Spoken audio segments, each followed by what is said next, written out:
To counter climate change, the international community has agreed to implement the Paris Agreement and set the goal of keeping global warming below 2 degrees Celsius. To achieve this, we must stop using fossil fuels for energy generation, which are responsible for 73.2% of greenhouse emissions. This energy transition can only be achieved by a corresponding resource transition. Renewables significantly reduce CO2 emissions, but their material intensity is 200 to 300% higher than gas or coal generation.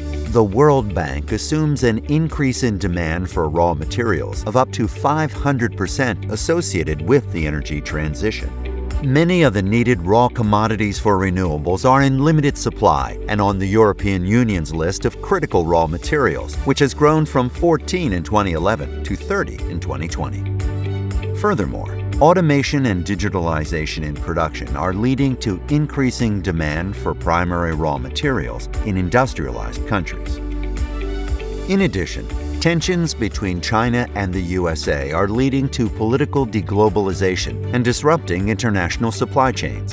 In particular, as China is by far the largest producer, processor, and exporter, as well as importer of commodities, this may threaten the future supply situation.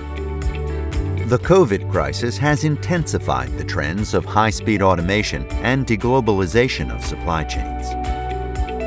International competition is shifting away from cheap labor to the question of which region can access and supply its production with sufficient raw commodities. As the energy transition has to be carried out at such a high pace, there will be major challenges on the supply side of raw material production. This cannot be compensated by industrial mining in the short term. Prospection, exploration, and infrastructure development can take up to a decade before mining even begins.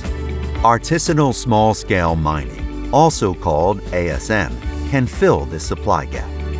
15 to 20% of all raw commodities are extracted annually in ASM.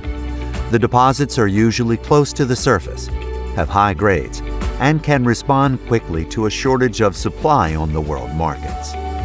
ASM is practiced primarily in developing countries, mostly informally by local population due to a lack of employment opportunities.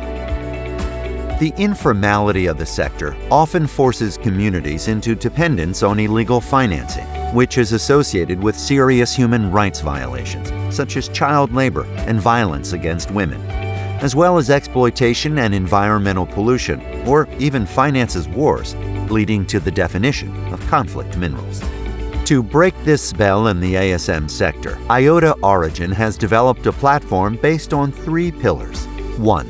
A fully digital and free tracking system based on distributed ledger technology to trace the origin and mining conditions in the ASM sector from the mine to the consumer, without disclosing trade secrets of involved participants in order to comply with international regulations, such as OECD due diligence guidance for responsible supply chains and the EU and USA conflict minerals regulations. 2. A platform for the marketing and trading of raw commodities between all participants in the supply chain, using international standardized contracts to simplify the matching process, guaranteeing open and free markets for the raw commodities coming from the ASM sector. And 3. Enabling ESG compliant and impact investment in the ASM sector to free it from illegal financing. Over 45 million people worldwide work in the ASM sector, and another 150 million are dependent on it, generating over $100 billion in revenue per year. The ASM sector can contribute significantly to the UN Sustainable Development Goals and promote responsible sourcing and economic growth in developing countries while solving the problem of the material-intensive energy transition. Together, we can eliminate conflict minerals and use ASM development minerals to make a major contribution to our supply chains.